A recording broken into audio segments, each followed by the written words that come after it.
Good morning or good afternoon, depending where you are in the world. My name is Vanessa O'Brien, and I'd like to thank Andy Craddock for inviting me here to speak with you about succeeding in the face of adversity. The term disability always resonated with me for a couple of reasons. First, my grandfathers were coal miners and were always inevitably missing fingers, which they would tease us with as kids. How many fingers am I holding up, they would say. My mom also had a stump, missing a foot on one leg, yet chose to be a visiting nurse. She would go and see other people in their house, even though she had to walk to get there. I always thought she was special because she was able to park in front of everywhere in handicapped parking. As a child, disabilities didn't scare me. They were always more of a fascination. As an adult, though, I would see friends lose fingers and toes to frostbite. I would see amputees in bombings like the Boston Marathon. So but the outcomes of these, although they were tragic, the attitudes were strong and positive that it bordered almost on heroism. And although I wouldn't admit it, because it's a classic symptom of people with disabilities, I too would hide things that were wrong with me because I didn't want it to define or limit me. Then came my father's Parkinson's disease. He couldn't walk, talk, or swallow food. He was depressed and uncooperative. I could feel myself getting angry when I would go to Florida to visit him and he would refuse rehabilitation. He kept thinking the one thing he liked to do he could never do again, which was to go fishing. That's when I realized I needed to put a sense of purpose in front of him and give him a reason to start rehabilitation. You see, people are people at just different stages in life. Learning never stops. Having a goal or a sense of purpose never stops. Studies show that if an individual has to take care of something besides themselves, even if it's a plant, a pet, a child, a parent, a friend, their happiness, their sense of satisfaction, even their longevity skyrockets. There are some things you can't and shouldn't outsource.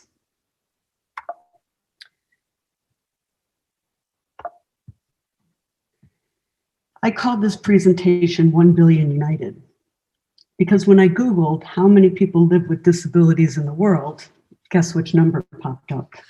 1 billion. Imagine that. Is that a lot or a little?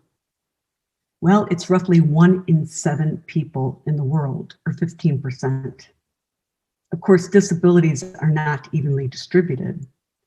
If we look at the UK, it's about 14 million people, or almost 20% of our population.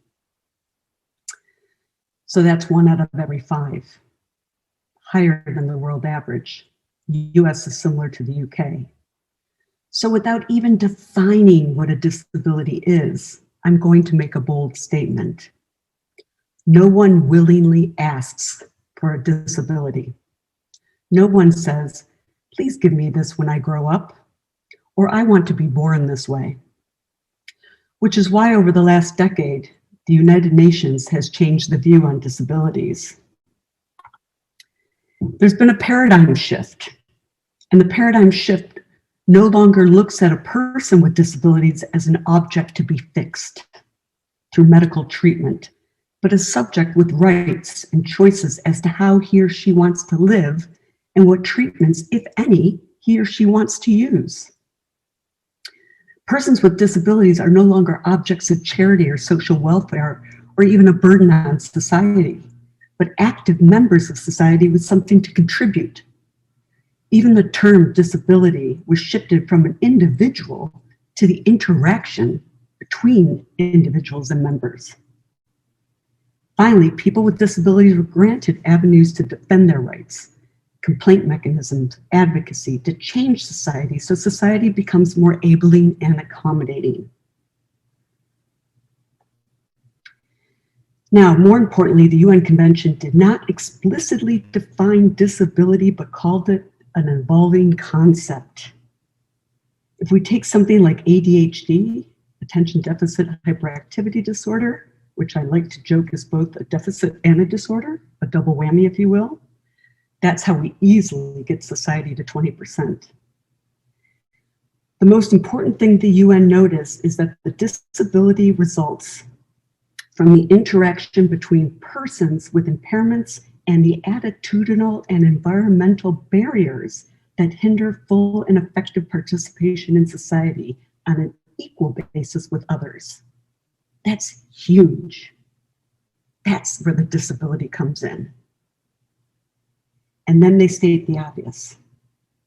The person with the disabilities include those with long-term physical, mental, intellectual, or sensory impairments. But what if I were to add 3 things that affect almost all of us? Something that we try to overcome. Something different about ourselves that we try to hide. Or something that we try to compensate for. Suddenly, it's as if we all have disabilities. In climbing, I have torn 3 tendons in my right rotator cuff, so I cannot raise my right arm straight over my head. I'm always trying to hide that injury when I'm climbing. I have short, tiny hands which don't easily flip up an ascender. An ascender is a climbing tool that slides up a rope, but is supposed to pull down taut, once set by flipping with your thumb. Because my thumb doesn't reach the flipping mechanism, I'm always compensating for this one way or another. These are very real things that slow me down, and no one could argue it puts me at a disadvantage if I allowed it to mentally. So adding those 3 things really broadens that scope.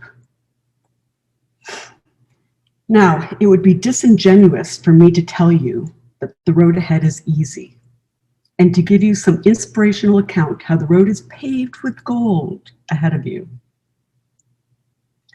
However, the time is now for change, and you can influence it. Whether you were born this way or became this way is irrelevant. The first thing you must do is have a winning mindset. Do not compare yourself to others. Adopt a positive attitude, own it. The disability is part of you, not you. Set your intentions. What is your goal and what do you want to achieve? Work 10 times harder than the next person. Put in the effort. Show that you are worthy of being on the team, whatever team that is, in school, in work, in extracurricular activities. If you feel yourself getting mad, angry, frustrated, let it go.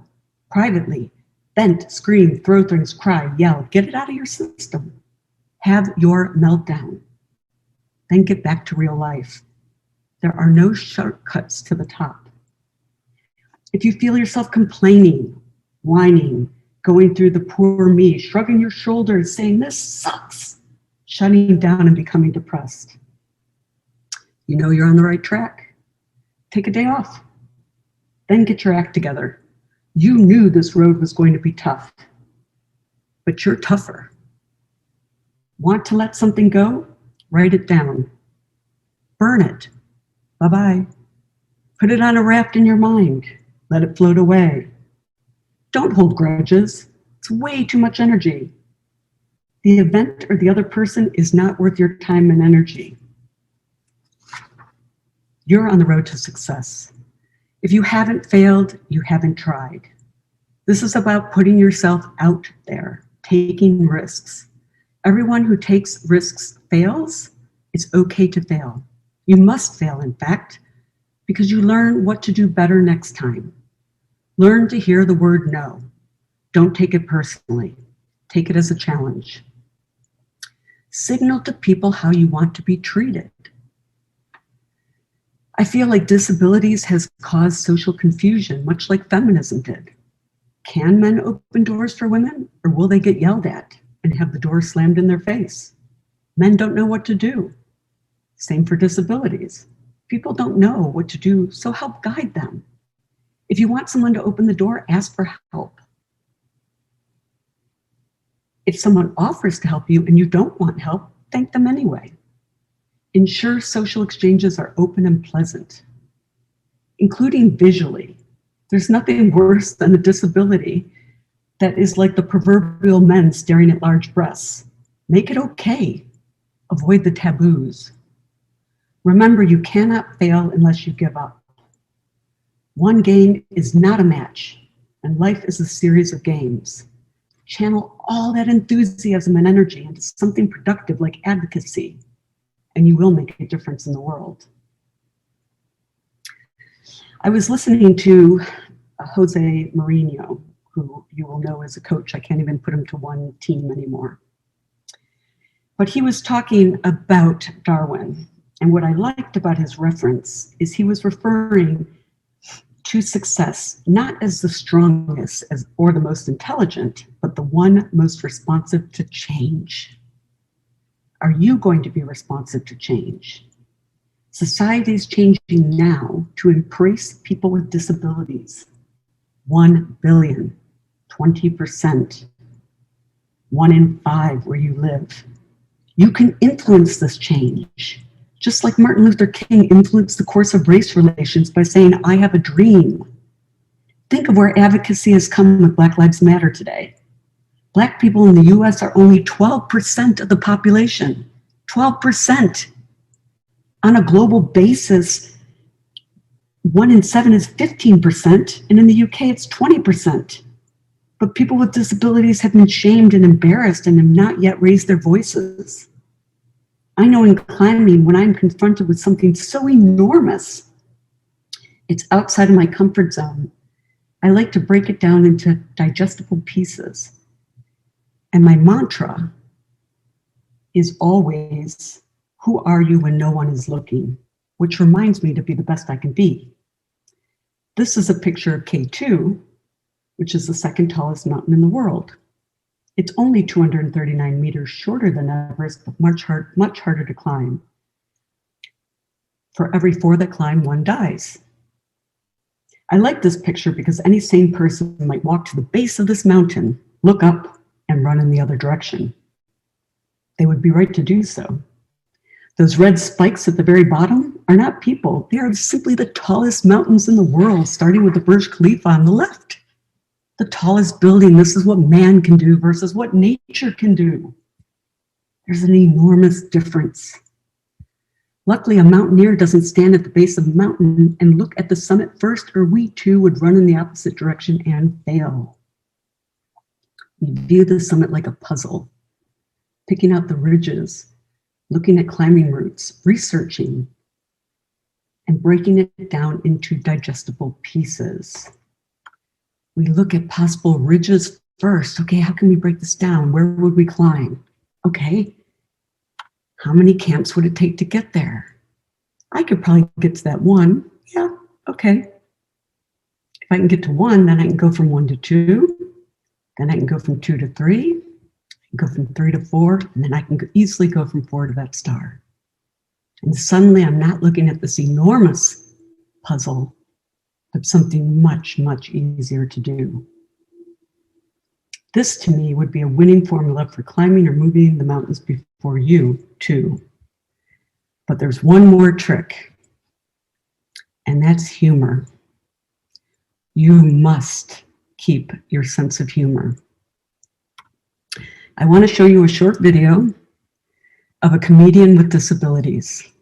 And there are so many of them. So I have to tell you how hard it was to pick one, because there are so many of them. So if you ever want to, Google, there are so many of these out here. And everyone will tell you that this humor comes, of course, from a dark place, because this is where people struggle and why it becomes funny. But they're putting it out there because they, of course, and it's also like most humor, why things are funny, is because they're putting out there the obvious. So let's take a look at this.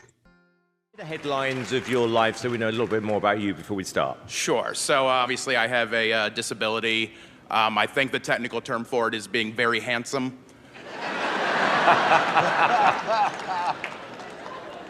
Where would you like to be? Do you want to see yourself as a touring act, TV, or Vegas? When I was growing up, there was nobody that looked like me on television, so I kind of want to be the first one that's doing all that. I want people to be able to look at what I'm doing. Good.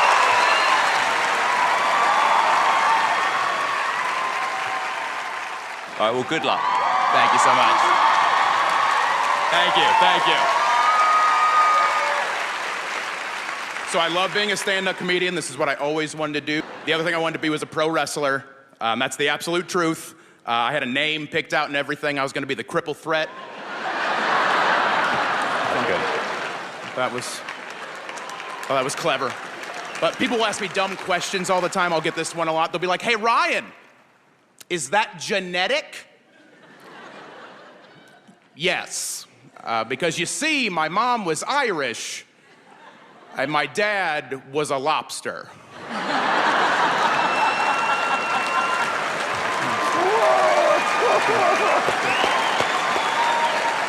Kids are the worst, though. Oh, kids are the absolute worst, though, because kids don't have that filter. You know, if a kid says you're ugly, all right? Deal with it. Buy a hat. I don't know what to tell you. I had this 8-year-old girl recently come up to me, and if you're ever feeling pretty good about yourself, let an 8-year-old girl verbally kick you in the nuts. That'll fix that for you. But this little girl, after she saw me, and after she screamed, it was a big scream, which, side note, has led me to a new game that I play. Now when I'm out in public and I see a child staring at my arms, I like to pretend that I'm discovering them for the first time, too. They're like, what are you? Oh my God! What happened? Call somebody!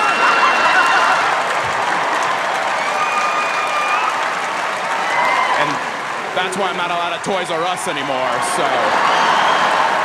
Thank you. Thank you. I'm Ryan Nemo, you guys. Thank you so much.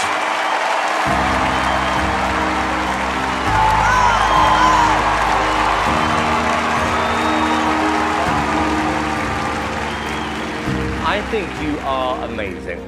I'm just curious, why have you not had the break you're looking for yet? I think part of it is having a disability like this. It's really hard to kind of break through without people thinking you're a novelty act. I've had the booker tell me, well, I don't think this is what we like. This isn't what the people want here.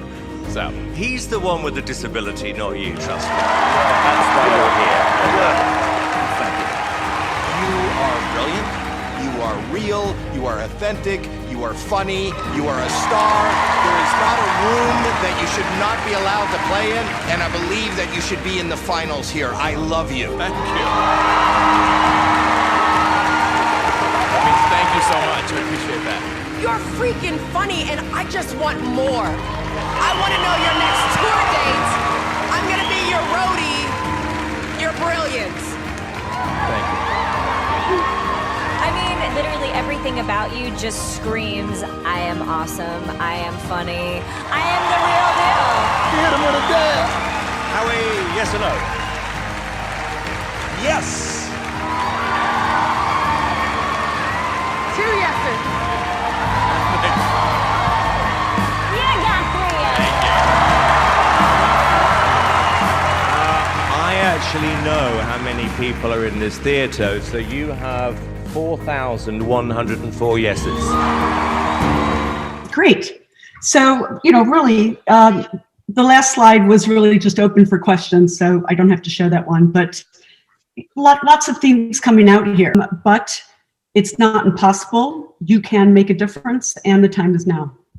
Thank you. I mean, yeah, that's such an amazing presentation. And I think you've sort of hit the nail on the head, really, because it's about that positivity and that mindset, as you said. And, yes, there is, over 1 billion people now with disabilities all across the world, but that shouldn't stop what you want to be and who you want to be.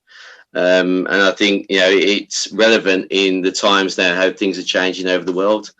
So thank you so much for doing that. I really appreciate it.